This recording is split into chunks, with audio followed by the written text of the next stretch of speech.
Alright, let's talk about that absolutely wild Witcher 4 reveal. Typical day's toil. Who win? Witcheress. What news of my wagons? No eternity is taking that damn soul to arrive.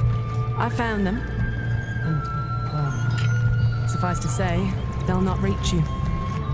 This wasn't your typical teaser trailer. It felt like CDPR climbing to the top of the gaming world's highest peak and screaming, "We're setting a new standard for open-world RPGs." Let me break down what we just saw, because it's packed full of incredible details. First off, the trailer, Ciri's next chapter. The cinematic begins brutally. A lavish carriage gets ambushed by a terrifying manticore under moonlight, nobles torn apart in seconds. As dawn breaks, there's Ciri standing amidst the carnage, looking visibly older and hardened compared to The Witcher 3. Her iconic scar and distinctive ashen hair remain, but she's got sharper features, a grittier vibe, and definitely more battle-weary eyes. Sure, some fans initially debated her updated appearance, feeling something was off, but CDPR quickly clarified that the changes were deliberate, utilizing Epic's cutting-edge metahuman tech to deliver ultra-realistic characters. We're talking micro-expressions, subtle eyebrow shifts, tiny details that amplify emotion tenfold. This isn't just an upgrade, it's an evolution. Importantly, this Ciri isn't the apprentice tagging along behind Geralt anymore. She's fully stepped into her own role as a seasoned contractor operating in Kovir, a frosty, bustling trade kingdom. Think of it as Game of Thrones Winterfell meets Venice at its Renaissance peak. Icy mountains overshadowing crowded, morally gray port cities. Kovir was always mentioned briefly in the books, like some tantalizing mystery. Now, it's the central stage for our next great adventure. Ciri's positioned as a detective and executioner, navigating complex politics and moral decay. Perfect ground for gripping storytelling. Then came the tech demo, pure magic. The trailer smoothly transitioned into genuine gameplay, a stunning 9-minute sequence running buttery smooth at 60 FPS on a base PS5, complete with real-time ray tracing. It wasn't just about graphics. It felt like CDPR and Epic Games showing off like sports car enthusiasts revving their engines. After Cyberpunk's troubled launch, CDPR isn't messing around, rebuilding their foundations from scratch in Unreal Engine 5.6. Here's what really blew my mind. 1. Seamless world building. Ever played an open-world game where mountains awkwardly pop into existence as you ride by? Not anymore. As Ciri galloped from frozen wilderness into the bustling city of Valdrest, the environment changed without a single hiccup. It was like watching a Broadway play, sets swapping flawlessly behind the curtain. Zero pop-in, zero lag, unreal tech making Kovir's massive scale feel utterly effortless. 2. Detail beyond belief. Game forests usually look a bit cardboard cutout, right? Not here. Thousands of individual pine needles cast realistic shadows, branches snapped underfoot, and snow piled naturally with every step Ciri took. This isn't just impressive, it's groundbreaking. The engine, called Nanite, manages this insane amount of detail effortlessly. Imagine each leaf existing individually without causing your console to combust. 3. Living, breathing characters and creatures. Remember Roach's slightly wonky animation from previous games? Enter Kelpie, Ciri's new steed, whose muscles visibly ripple with realistic biomechanics. And the city? Pure chaos. Hundreds of unique NPCs bustling around, bartering, stumbling, reacting genuinely. Accidentally knock over a fruit cart, apples spill everywhere, kids rush in, pigs chase after the kids. The entire world responds organically. A beautiful chain reaction of unscripted madness. 4. Crowds with purpose. Forget those static background characters. Over 300 unique NPCs jammed into Valdrest's docks. Bands performing. Bears entertaining crowds for coins. Beggars eyeing your every move. Each person contributes to the storytelling ecosystem, creating a city that feels genuinely alive rather than just background scenery. The big question, can they deliver? Of course, there's the elephant in the room. The Witcher 3's notorious graphical downgrade from its initial trailers still stings. CDPR clearly recognizes this. They explicitly labeled this reveal as a tech demo rather than final gameplay. They're closely collaborating with Epic to sidestep past pitfalls. Running smoothly on a standard PS5 is their way of promising us realism, tempered with caution. It's their way of saying, here's what's achievable with Unreal Engine 5.6. And since critical tech like seamless loading and hyper detail is baked baked into upcoming versions of the engine, there's genuine hope these revolutionary features will survive into the final release. When do we get our hands on it? Let's be real, don't mark your calendars yet. The Witcher 4 won't be here until at least 2027. It's set to span across console generations, probably landing on PS5/PS6 and current/next-gen Xbox consoles. Why the wait? CDPR isn't just making a game, they're practically co-developing new Unreal Engine tools to redefine open-world RPGs as they build it. It's like assembling a race car while you're already speeding down the track. Challenging? Absolutely. But if done right, it could ignite a new trilogy with Ciri front and center, diving deep into magic, politics, and moral ambiguity in ways Geralt's saga never could. While there's no release date yet, speculation hints at a launch between 2026 and 2028. And to be honest, I don't think the game will release on PS5 and Xbox Series. This will probably end up on next-gen consoles and PC.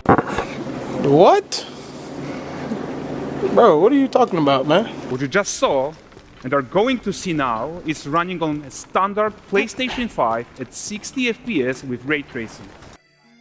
Are you sure about that? First things first. No, the developers never said Witcher 4 takes place exactly 10 years after Witcher 3. People are repeating this like it's official, but it's just fan speculation. Here's what we now know. The Witcher 4 is centered around Ciri, with Geralt popping in occasionally. It picks up just a few years after The Witcher 3, staying on the same continent, but expanding the world even further. Ciri isn't just a witcher.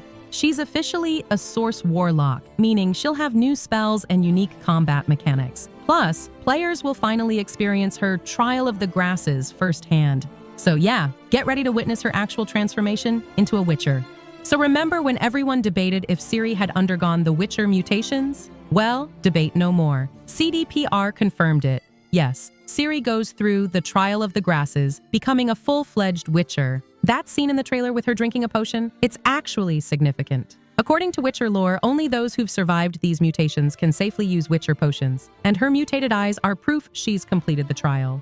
This directly addresses all fan theories and clears up speculation from earlier debates. But let's talk about emotions, because yeah, some fans thought Ciri might be too expressive for a Witcher. Here's the deal. Even after undergoing the trial, Ciri retains a broader emotional range than other Witchers. There's this bizarre rumor that Witcher 4 won't come to PS5. Seriously? The trailer itself was literally running on a standard PlayStation 5 at a silky smooth 60 frames per second, complete with ray tracing. There's absolutely no reason it wouldn't launch on current-gen consoles. And speaking of performance, let's get into the juicy part, the PS5 Pro. If the base PS5 is handling Witcher 4's demo effortlessly, the PS5 Pro is going to breeze through it. The Pro's packing significantly more GPU muscle and faster memory, translating to nearly 45% better rendering performance. Plus, it's got Sony's upscaling tech, PSSR, essentially their version of DLSS, boosting visuals without compromising frame rates. Honestly, not only should Witcher 4 run at 60 FPS on the PS5 Pro, it should absolutely excel at it.